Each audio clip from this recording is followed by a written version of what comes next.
How many times do you record an intro before it's too many times and you give up?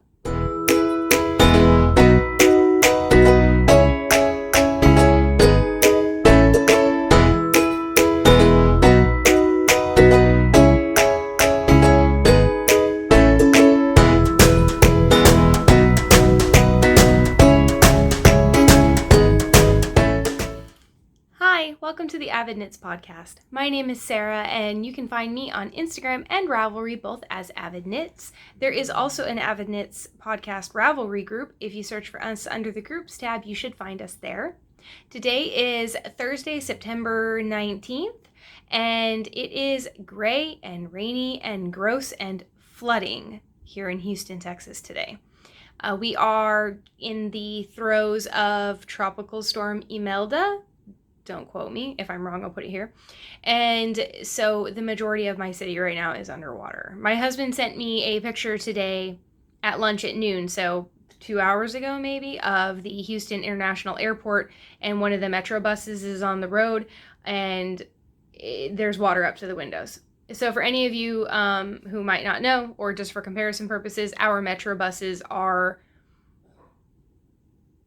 about the size of a school bus, I would say, but the windows start a little bit lower. They start probably about halfway down. So anyway, over half of that bus is underwater right now. And of course it's stranded and there's nobody in it. Everybody is safe. But Metro has closed down in the city of Houston for today. We are on the northwest side of Houston and we seem to be okay, but people north of us are flooding. So I don't know. It's been really crazy. A note about Houston, for anybody who is not aware, we are at sea level. If we're above it, it's not by very much. So we are not like New Orleans, where we are technically below sea level, but we're not that far off either.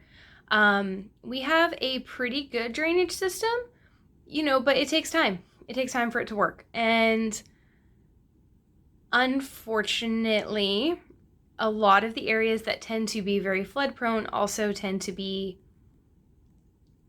less financially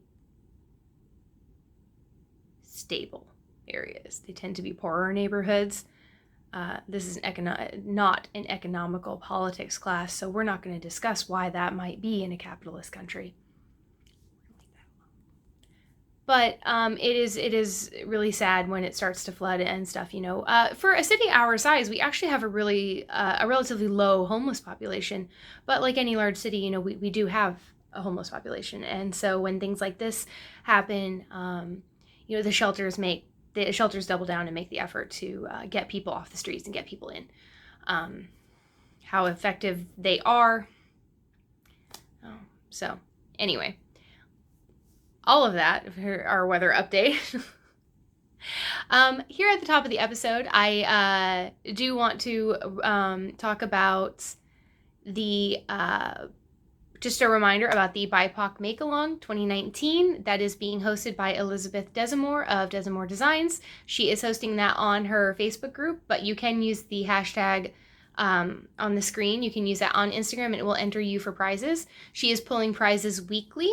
And I believe, don't quote me, I could totally be wrong. Kalisha, I'm sorry. Kalisha of the Quirky Monday Craftcast, whom you can find on Instagram as @NadiraTani, is making bags for this go round of prizes. So I don't know if they've been drawn by now, but I do know that she's donating prizes for this go around, which is really great. She has beautiful bags.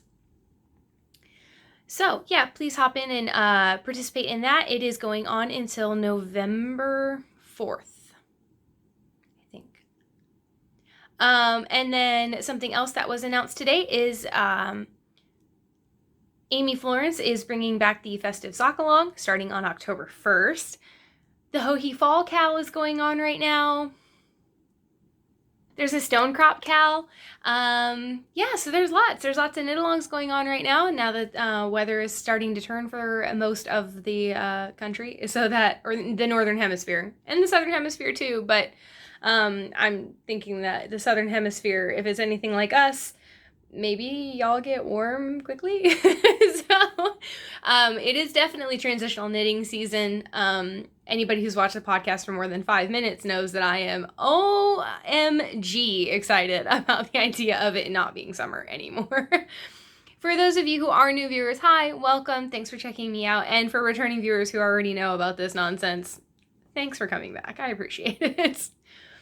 So yeah, I don't have any finished objects for you today, so I wore a sweater. That way I can tell you about my sweater, and it's kind of the same thing, right? So the sweater that I'm wearing today is called the Painting Sweater, and it is by Katrin Schneider. And I knit it out of Manos del Uruguay in the No Book colorway. And it's on their Alegria base, which is a merino nylon. It is an absolutely amazing base. This sweater was probably 5 different yokes before I actually found the sweater that I wanted to make. And it knit like it had never been knit before, and it has held up wonderfully. I have a little bit of pilling, but I live in this. I mean, I would sleep in it if I could get away with it, but my husband runs really hot, so then the bed gets really hot, and it's just no dice. But I live in this sweater. This is my ultimate throw it on and do whatever sweater.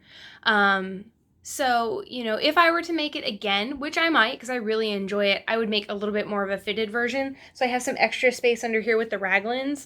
Raglans don't, like most women with, you know, any kind of a bust, raglans don't fit me the best, and that's fine, you know, but I'm a much more experienced sweater knitter now. This is my first sweater I ever knit. And so now that I am more experienced, I know a little bit more about what to do or where I can change things in order to get the allowances that I need in my measurements. So yeah, that's my sweater, yay! And I didn't even have to turn down the air conditioning. Air conditioning's off. It hasn't run in like 3 days. It's been really nice. I have a ceiling fan on to keep the air circulating because that's a thing I have. When you live in a place that has air conditioning as much of the year as we do here in Texas, I'm pretty much lived in the South most of my life.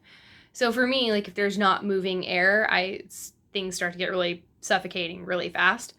So yeah, so there's a ceiling fan on, which is helping keep the temperature relatively nice.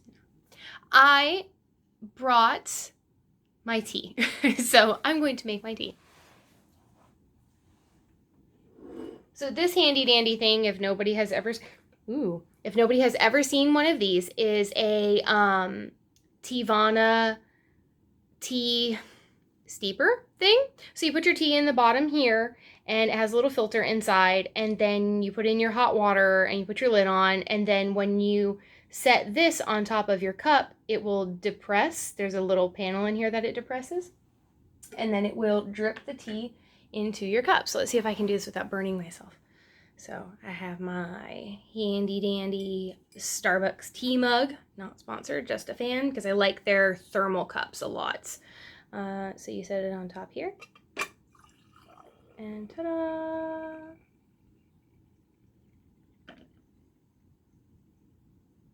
Now, for those of you who are kind of worried about the overflow possibility, one, I accidentally touched the bottom of it a second ago when I went to show you, so I dripped out some of it. Smart. So smart. And I actually pour my boiling water into my cup that I'm going to use prior to putting it in the steeper. This is a 12-ounce cup, and I can get, I think, 14 ounces out of the steeper. So it's easy to make it where you have too much tea. So I have learned, I've learned over subsequent times, you have to check. So yeah, this is my Starbucks thermal cup. This is from a couple of years ago. It is a tea mug, which means that it does not keep heat as well as coffee does. But I actually think that that's fine for tea because you make it with boiling water. I don't know. To me, tea tends to be hotter than coffee, or it stays hotter longer, the boiling water thing. And a couple of the travel mugs that I have from Starbucks, I have one specifically that I could put boiling tea in it right now.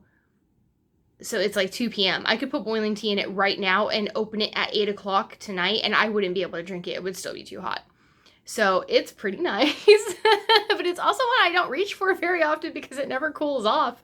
You have to leave the lid off, and well, I mean, partially in my life, partially the reason I have a lid is because I tend to pick it up and go, and then I don't generally sit. Well, I do sit, I guess, but Usually when I'm sitting, I'm teaching my son, and so I'm sharing a desk by putting my coffee on his desk or something, and so just in case of an accident, I definitely don't want that all over him or his homework or my carpet, any of that nonsense. Um, so I tend to go for closed lid things. Or we're in the car. We travel a lot, you guys. A lot. And I'm trying to get better about taking a cup with me when we leave the house. So during the summer, obviously it's an iced cup. You know, you've seen my clear cup with my straw that I carry everywhere I go. And I do. I take that with me when I leave the house, even if it's empty. Because if I head for coffee, coffee's my thing. I do a lot of coffee. Or, you know, I just want some water or something. I take my own cup. We recycle in Houston, but our recycling isn't as inclusive probably as it could be. There are quite a few things still that we have limitations on as far as what our recycling plants can process. So this is my very, very last cup. My very last cup, the dregs of my Jingle Bell tea from Market Spice, which is a shop in the Pike's Place Market in Seattle, Washington. And I order from them because I've gotten tea from them, so I know that I like it. Although I have to tell you, the reason that I bought this is they have a black currant, I call it a rubius. I have found that I've been pronouncing it wrong my whole life. Is it a Rovis tea? Everybody calls it a rooibos or rubius, like it's a red bush tea, it's an African tea. I found out that I've been pronouncing it wrong my whole life, but now I can't remember how to actually say it because I'm on camera and now I'm like nervous apparently. Whatever. I will try to figure out the pronunciation and then deliver it to you next week. I'm really big on pronunciations. If you guys don't know that, I am not this is a total tangent. I'm sorry. I'll come back to the tea. I am not a podcaster that will tell you that I suck at pronouncing things and I don't know and then not find out and not correct it.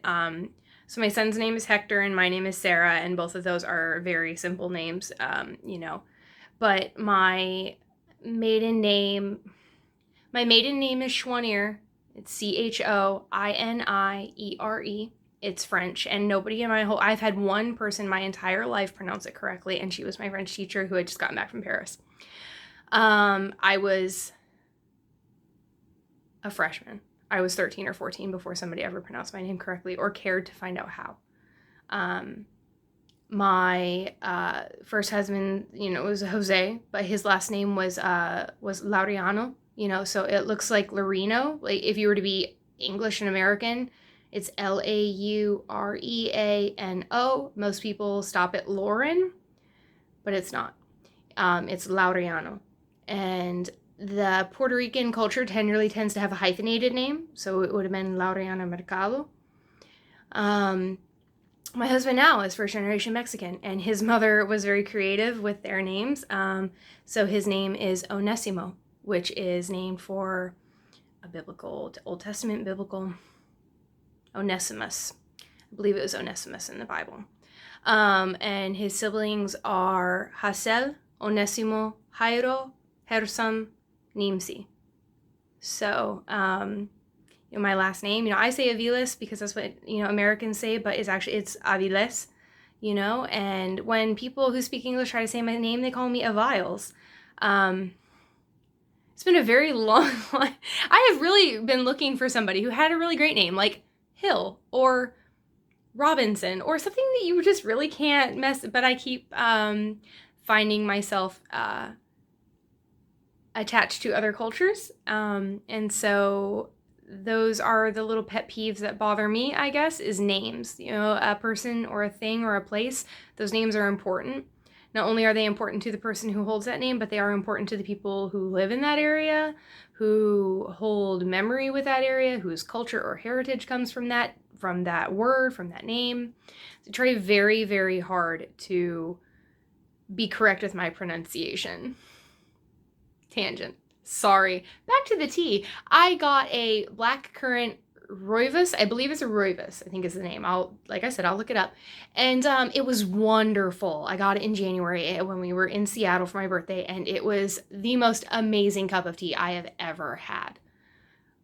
Double side note, there is a produce market in Pike's Place, and I will stick the name of it on here if I can. I'm sure I can find it. I'll put it right here. And they have the hands down best produce. End of January or middle of January, start calling them about mushrooms. I've never had mushrooms like that in my whole life. Never. Not once. Or pears. Never had pears or mushrooms like that ever. Okay. Yeah. Farmer's Market podcast. That's where we are today.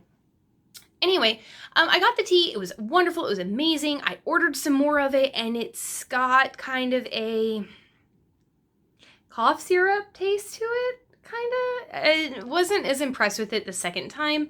However, I did find out that if you take a regular black English breakfast, like in a bag, if I brew my tea like I do this, if I use half of the amount of the red tea that I'm supposed to use and then put a bag of English breakfast over the top of it, it's perfect. It blends very well with the black tea flavor. It's because it's pretty strong, so it comes through. Anyway, it was wonderful. It was absolutely wonderful. This is Jingle Bell tea, which I did not have in January, but I took a chance on. I got a little 4-ounce bag, and I really wish I'd have gotten a big one. It's got notes of almond, and I think it has cacao nibs in it. Maybe roses, and it's a loose leaf tea, so you get the little pieces of stuff. It's beautiful. It's absolutely beautiful. It's got little like pink petals in it, and it's very sweet looking. It's really, really wonderful. I highly recommend it if you can find it. So anyway, all of that. I don't even know how far we're into this podcast, and I haven't even started talking about knitting yet. I watched Amy Florence's podcast today. I woke up and that's what I did today. Hi, Amy. She doesn't watch me. Just no idea who I am. She might kind of have an idea who I am. I've been leaving her a lot of comments and tagging her in a lot of stuff lately. It's kind of like annoying the heck out of her. But that's okay. She's been really gracious about it. So thanks. I watched her podcast today, and she had we're having the same day. I don't think she talked about anything for the first 25 minutes. It was wonderful. I love it. I love watching that. I love that with podcasts. Do you like that in podcasts? Where you just watch them talk? Or you talk about their lives or hear about their ideas or their opinions, I guess? I don't know. Like a little Amy Beth of the Fat Squirrel gives the shenanigans area. Like, I love it. I'm interested in what you're making. I'm super interested in what you're making. I want to know what you're making. But I kind of want to know what you did with your week outside of making. I love it. I do want to apologize if you can hear any weather noises. It is positively bucketing outside. Most of Houston has canceled work or school and sent everybody home early. So yeah, I can't help that, obviously. So if you hear that, or if we get interrupted because my husband got sent home from work, no apologies. Here we be. By the way, we are perfectly safe. We live in Cypress, which is a relatively new area and was built with flood considerations in mind. So something to consider is that my area never floods. We got 5 feet of rain during Harvey over 3 days, and we didn't flood at all. Like, our houses were fine. Like, we had flooding, obviously, but the majority of Cypress, as far as houses flooding, was pretty fine. But the biggest thing to consider about that whenever you're talking about Houston is that if your area is not flooding, that's because it is being diverted away from your area into an area that has less great flood control, and that neighborhood is flooding because you're not.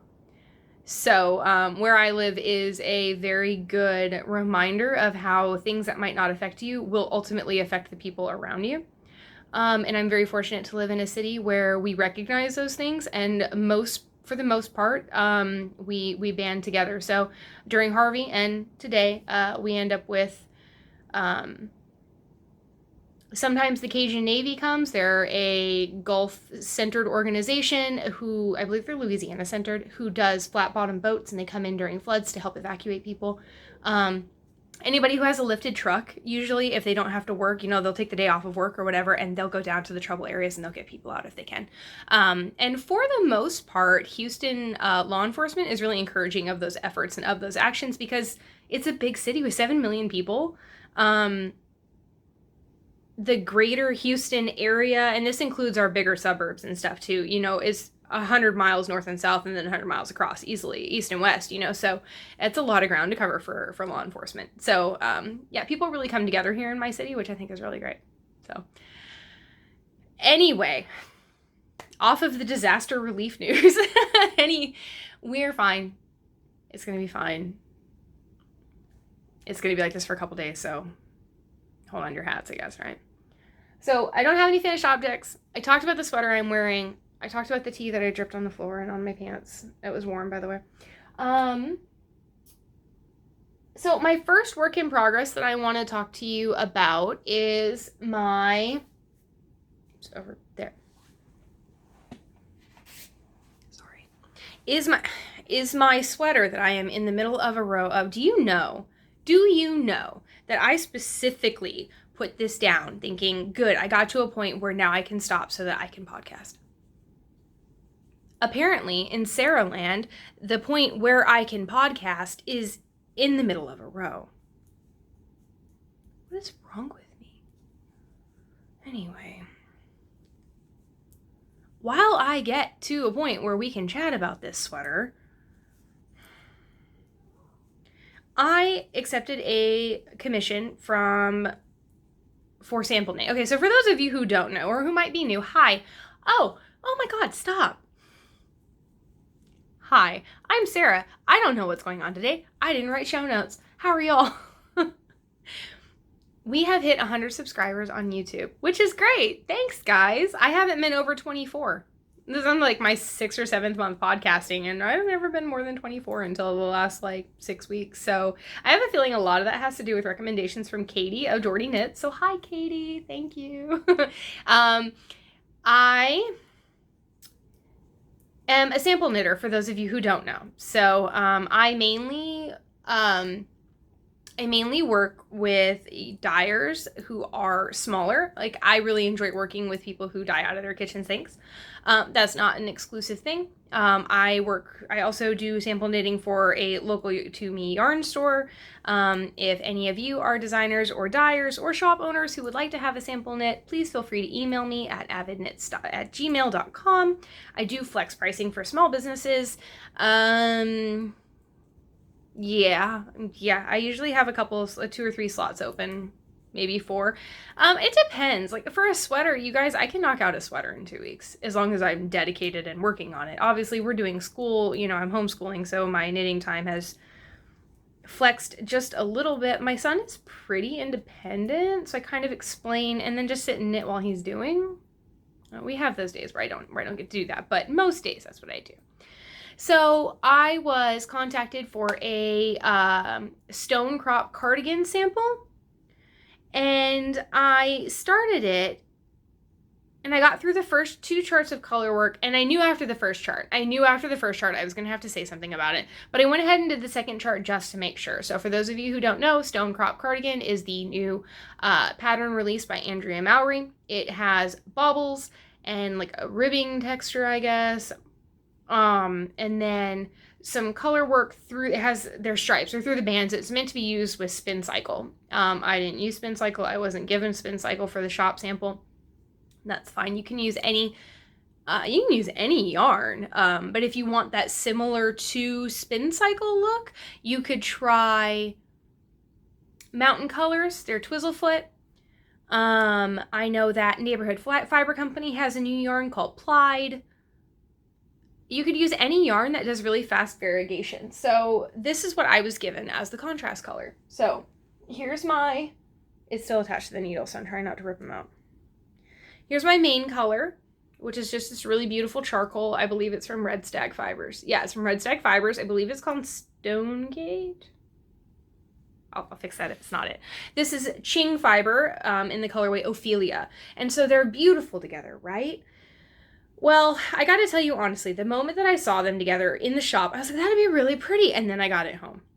And I started realizing how much of this dark purple is in here and how much of this blue is in here. And I was kind of hesitant. So I took a picture of it. Here's a fun tip for all of you who are trying to pick out colors for color work. Put your 2 yarns that you want to use together. Take a picture of them. Get your photo editor, or you can use the Instagram filter. It doesn't matter. Use a black and white filter.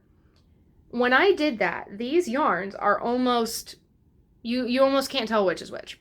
So they're basically the same depth of tone. They're about the same, I don't want to say hue. That's not the right word, but you know what I mean. So they're both basically about as dark as the other. Which means that when I did this cardigan, you can see this. You can see it. You can mainly see the greens and the yellows. But the cardigan, the chart is kind of a V. You couldn't see any of that. You could just see speckles of color throughout it. The next chart underneath is kind of like C's, like almost like a cent sign, I guess. Somewhere around like that. Anyway, and I did those and you could not tell at all what they were. They were just colors. And so I'll put a picture in here of what it looked like when they were all together because I didn't think about the fact that I would want a podcast and that I could just, I figured that I was going to go exchange this immediately, but it's flooding over there and it's flooding over here and we're like Winnie the Pooh in the 100-acre wood. So until I can get out there, I'm just going to talk about it. It's really nice. This is great yarn, by the way. This Ching color, I love Ching fiber. Oh my God, I love Ching fiber. If you can afford it, because it's pricey, her yarn is stunning. Anyway, so I had to rip all of that out, which is fine. And I contacted the shop owner and I asked her for another contrast color. So that's coming. And it will, I'll pick it up, hopefully. I'm not gonna lie to you, I probably won't get out there till Saturday if the weather does it, because the weather's not really supposed to slack off until Saturday. So anyway, that's what I'm working on is, this is the very top of a yoke for a stone crop cardie, and Sharon will laugh at this. This is for Sharon of the Modern Skein. Sharon, you're gonna laugh really hard. When I got her message asking me if I would be interested in doing the stone crop as a sample, I totally didn't read stone crop cardie. I just read stone crop because that's what I wanted to read. I don't want to knit the cardigan. It's fine. It's steeked, which I've never done before. I don't have any fear of steeking. I just don't wear cardigans, so that's why I've never done it yet. Like, it has nothing to do with not understanding the process of it. Like, that doesn't scare me. I just don't personally wear them, and nobody's asked me to knit one that is steeked. Usually I get asked to knit the ones that are back and forth, and I hate that. I'm gonna be flat with you. I just hate that. I'll do it, but it's not my favorite. Right? Anyway, so this one's steeked and I'm really excited, but I don't sew and I don't know anybody who does. So the sewing reinforcement is going to be really interesting. I'll figure it out. It's not a big deal. We have a ton of places around us that teach sewing or do quilting or something. She doesn't need it until November. Maybe I'll take a sewing class and figure it out. Maybe I'll buy a sewing machine and figure it out. Who knows? Who knows with me? You never know. Anyway, the work in progress that I am actually working on and going to make progress on apparently is my husband's sweater. So I started him a sweater just after Christmas last year, maybe just after his birthday, which is October, so about a year ago, honestly. And I knit the sleeves. I've shown them before, but you know, here we be, I'll do it again, right? So I've knit the sleeves. They're knit flat. It's a Brooklyn tweed pattern, so of course everything is knit flat because that's how they work. This is the Sawyer sweater, which is by Julie Hoover. It is a modern outerwear play on a thermal Henley. So it has the buttons that come to here, and it has that really great thermal texture, which is really nice. I did the sleeves, and I have to admit to you, I had a heck of a time trying to get those things the same size. Even when I knit them both together, my row gauge is, you know, and so the yarn that I'm using, we're going to talk about why this is, because I have a lot of explanations on why this is. So I typically knit with superwash yarn, just because it tends to be what I'm asked to knit with. It tends to be, we live in Houston, it's a little bit lighter, it's not quite as warm, so you can kind of get away with a lot more. I love to work in a fingering weight. That's my favorite gauge is between 24 to 27 stitches per inch, or 4 inches, I'm sorry, which puts me on like a size 4, size 3 needle for an entire sweater. Doesn't bug me. I enjoy it. I think that's a great gauge. For me, I am using Rauma 3-ply Strickegarn in the colorway 107. So it's just this really beautiful charcoal-y black kind of thing. It's relatively similar in color to the cast iron colorway by Brooklyn Tweed, except that this is like $3 a ball, $4 a ball, 50 grams, 108 meters. And Brooklyn tweed is $18.50 a ball for 150 yards, maybe 140 yards, something like that. So anyway, price point, huge discrepancy in price point, which is fine. Brooklyn tweed is also woolen spun. This is not, so it is a little bit lighter. Just saying. I chose a more cost-effective because I know that he's not going to wear it as often. This is a pretty heavy piece. It's a warm piece. He's not going to wear it that often. He'll wear it when we travel, which is fine. So anyway, I started the back of the sweater. My gauge has been changing because, one, I don't generally work with rustic wools. I don't generally work, and the stitch is, has a section, it's a 2-row repeat, and there is parts where you dip into the stitch one below. So you pull, so whenever you knit, you have 2 stitches over your needle. It gives it that textury, gives it that textury look, you know? Anyway, so it's a wonderful pattern. It's lovely, but because it is a bunch of elements I don't generally use very often, I can't go as fast, which has been helpful in minding my gauge and in minding how big my row gauge is and trying to keep my row gauge tighter. But I am knitting it at a relatively, I'm knitting at the gauge that it says. It's just because it's rustic wool. It's just grabbing itself, and I can't go quite as fast with it, so.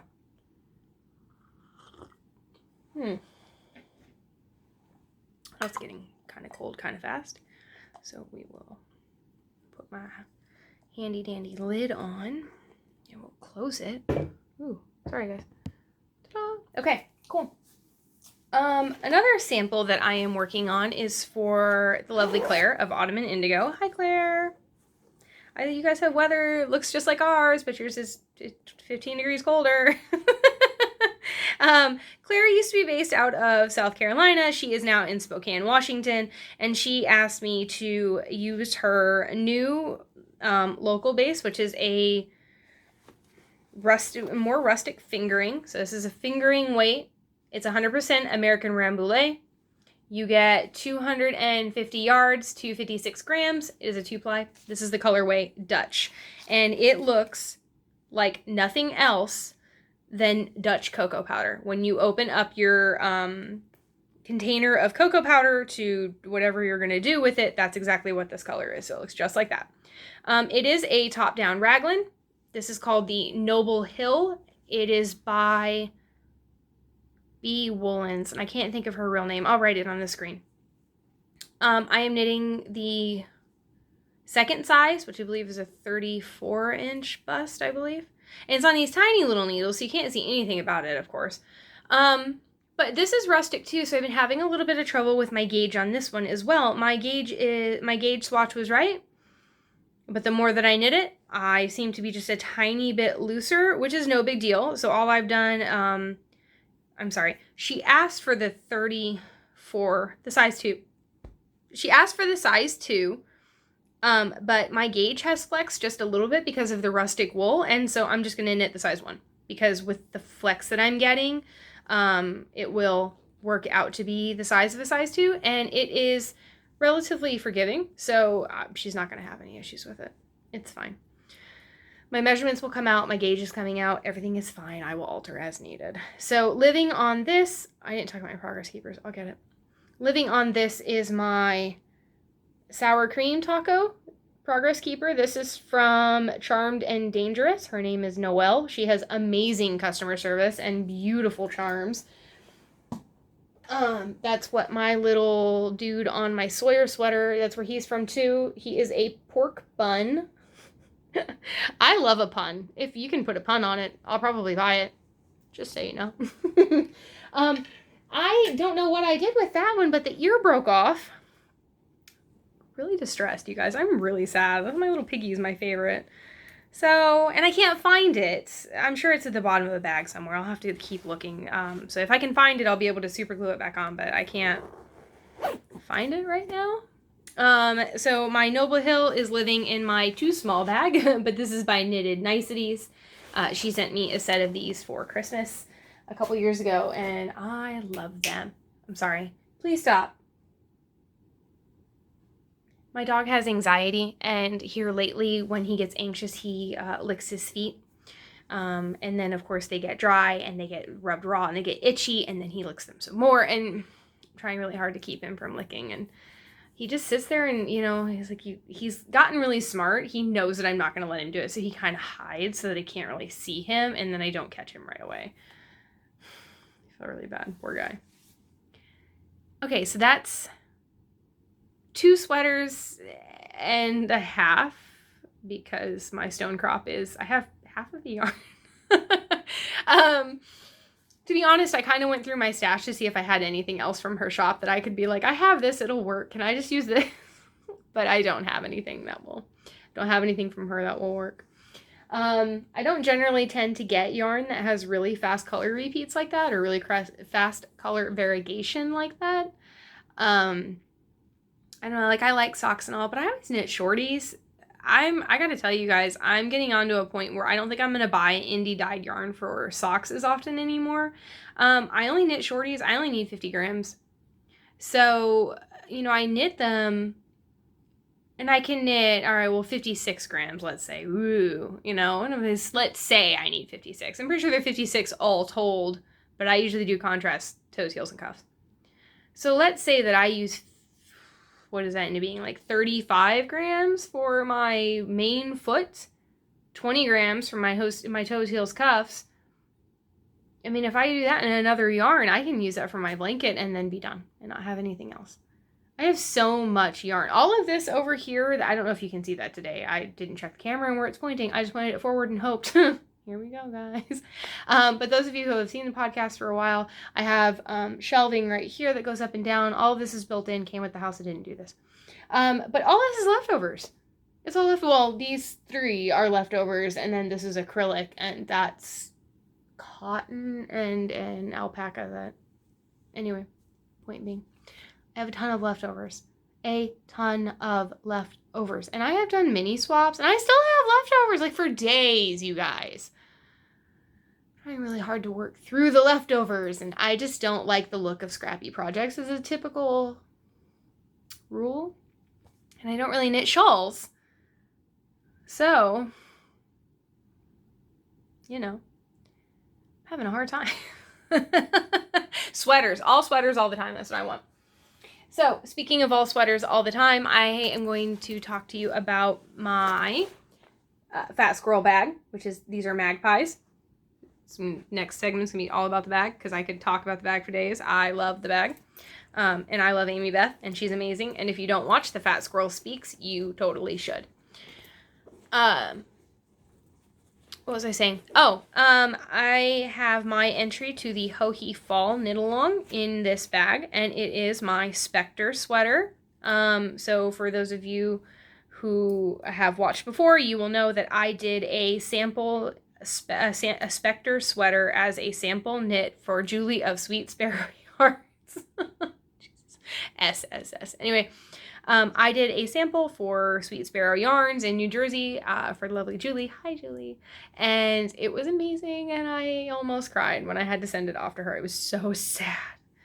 And then I wanted to knit my own, and I started it. I have a bunch of Olan club colorways, and so I picked 3, and I threw in a 4th color.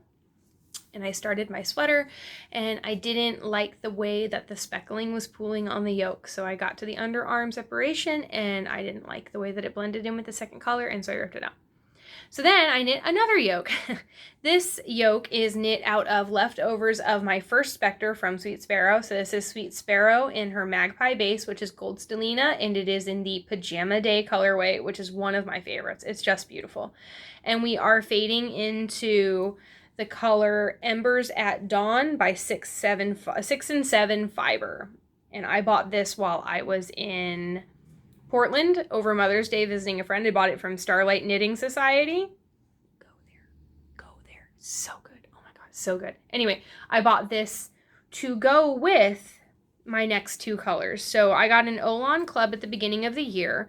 I treated myself for Christmas or for my birthday, and that's what I bought myself. And so I have this color, which is a one of a kind. I want to say it's a one of a kind variation on a, I don't remember what it was called, grubby pink maybe. I don't remember. Anyway, so this one did not have a tag. It was a one of a kind, and then it has these little burnt orange blips in it. And my next one that I got in the club was this beauty. And it's all coppers and russets and oranges and golds, and this is called Canyon. So this will be the rest of my fade. So like I said, I'm on the second color. I put it down for a little bit so that I could at least get through the yolk on one of my samples. Yeah. I haven't gotten through a yolk on a sample, so I can't knit on it. I'm really sad. I just want to knit on this. So my husband's birthday is October 10th, which is right after our anniversary. We will be in New York City for our anniversary this year. We leave on the 30th, so it's coming up really fast. And originally I wanted to have this sweater done for his birthday. But then it was like, we don't need it, And then he was like, let's go to New York City. And New York City right now is in like the low 70s. So I don't think it'll be cold enough. I'm pretty sure it won't be cold enough in 2 weeks for him to wear it. So I'm not really going to stress about it. I'll have it done for him for Christmas. Maybe we'll take family pictures and he can wear it.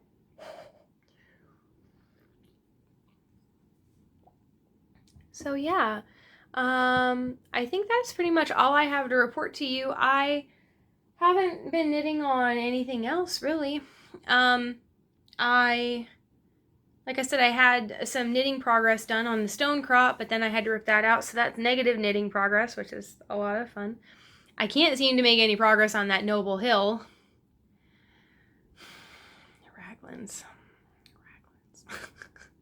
It's going fine. I'm just working on it, I guess. So I find that whenever I podcast every week, I have a lot less to talk to you about.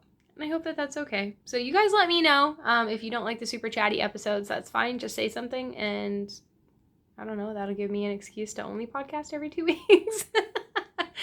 But I figured that I was stuck in the house today anyway. I can't go anywhere.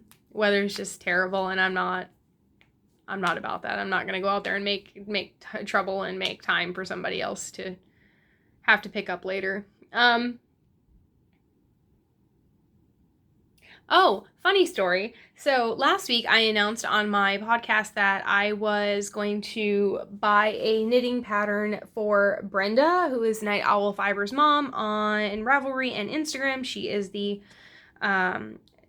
person who suggested Larry the llama for my little co-host, my little alpaca co-host.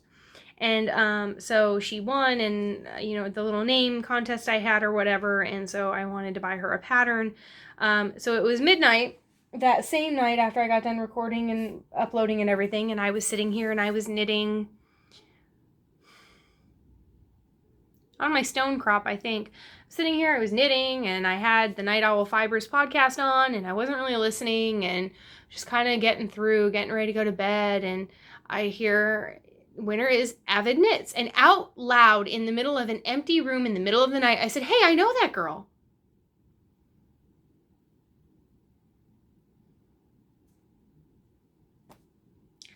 I turned the computer off and I went to bed, you guys. So anyway, I won their Hunter Along. I knit the Time Trade shawl. I don't know if you guys have seen that.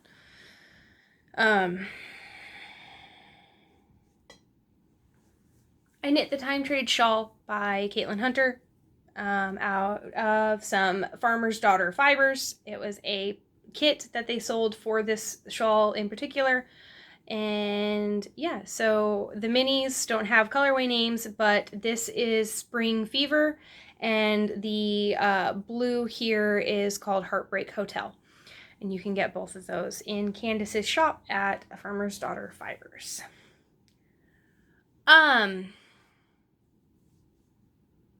anyway, so I won her giveaway and she won mine. I thought that was kind of silly. So Yeah, thanks, ladies. I appreciate it. So I'm looking forward to getting my prize. So it's going to be some serendipitous wool, which is a dyer who is local to me. Her name is Shova, and she has beautiful colorways. I'm super, super excited. And yeah, I think that's about all I've got, you guys. I'm out of stuff so far. I did all my chatting up in the beginning, so I'm really interested to hear what you guys have been up to. I'm not going to give it a whole lot of airtime, but I do want to address what's been going on with Caitlin Hunter. I realize that I'm not going to go into everything that's been going on. If you would like to know about that, then I'm sure somebody on Instagram has a highlight reel for you. But I am going to say that I love her patterns. And I've met her, and she's super sweet. And I'm really disappointed in the way that she has handled some of the things that have been going on. And her commentary and her choice of actions lately. I did read in a post that she put that she has hired an anti-racism educator to help her with some of her issues because she is very shy and she does not handle confrontation very well. And so I'm hoping that leads somewhere and leads to better for her as somebody with as many followers. She has 100,000 followers, you guys. Like, that's a lot of people who watch her and hear her and knit her designs, because she doesn't have a podcast, you know, so she's just her knitting designs. Yeah,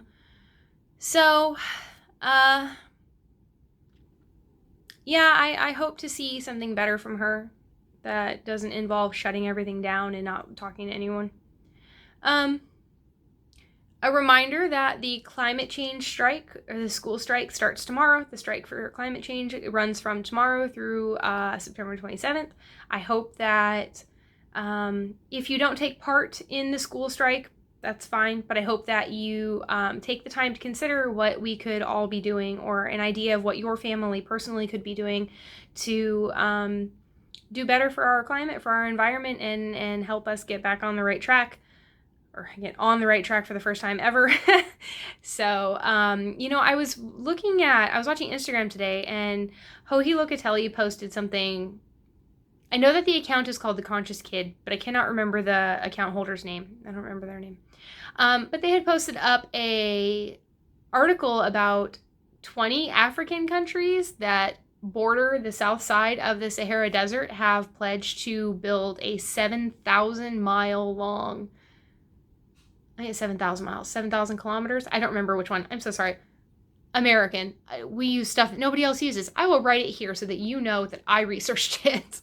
Anyway, they're going to put up a tree fence to stop the progression of the Sahara. I was watching a BBC Africa thing with David Attenborough with my son. You know, we do a lot of that for school. My son loves David Attenborough. He thinks that that's like the greatest person in the world, which I think is really cool if you're going to have a hero.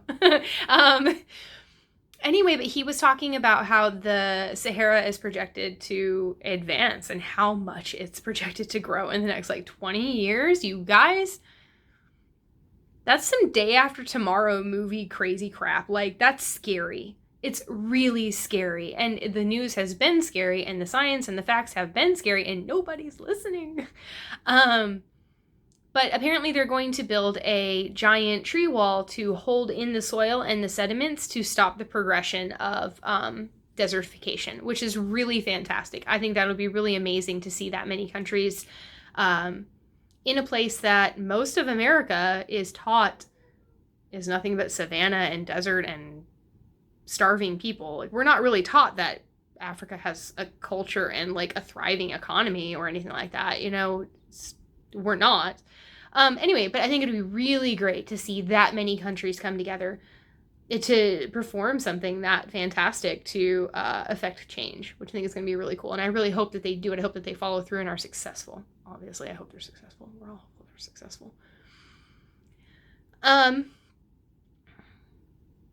So yeah, if there's anything that you feel like you and your family can do, or if you have any suggestions of things that you think that the average family, American, otherwise, whatever, I don't know, wherever you're from, if you feel like you have an idea or you want to share what you and your family have done to help change your habits for the better to help our planet, I would love to hear them. I would love some new ideas.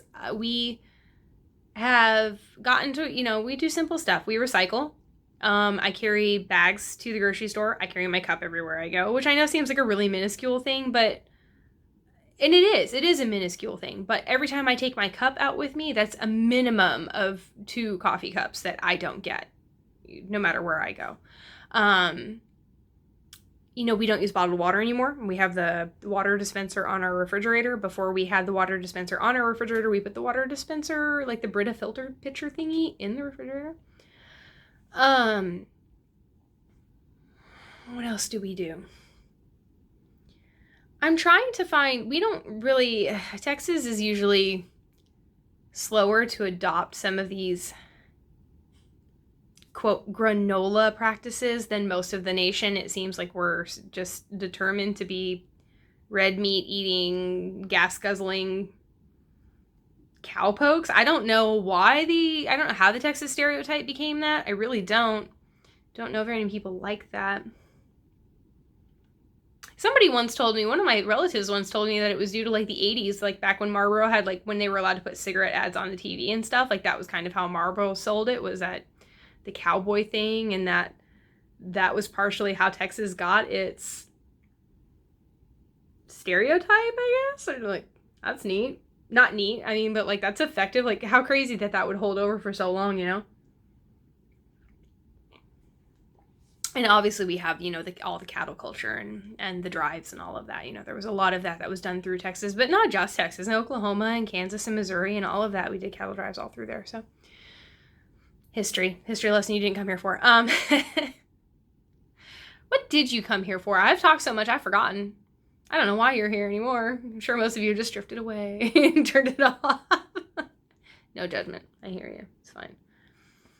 So anyway, that's all I've got today. I'm going to go back to my knitting. My son's a little stuffy today. He's got the ongoings of some sinus something or other, and I'm going to use that as an excuse to not do school today. We'll catch up tomorrow a little bit. And then, yeah, Friday is a free day for us, so yay, Friday. Tomorrow's Friday, isn't it? I'm gonna go heat up my tea. Y'all have a great weekend. I'll see you next week. Bye.